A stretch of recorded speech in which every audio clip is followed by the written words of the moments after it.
Alam mo ba, si Emilio Aguinaldo ang kinikilalang unang Pangulo ng Pilipinas. Ipinanganak siya noong Marso 22, 1869 sa Kawit, Cavite. Siya ay naging mahalagang leader ng Rebolusyong Pilipino laban sa kolonyal na pamahalaang Espanyol.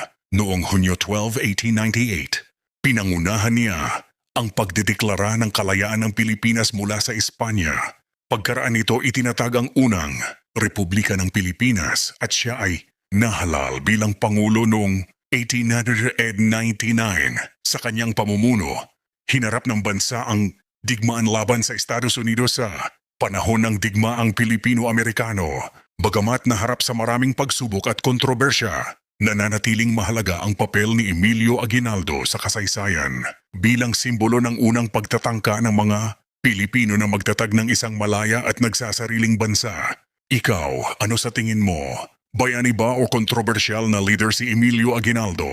I-comment mo ang opinion mo at pag-usapan natin ang kasaysayan. At huwag kalimutan mag-like, follow at share ang page para sa mas marami pang kwentong kasaysayan ng mundo.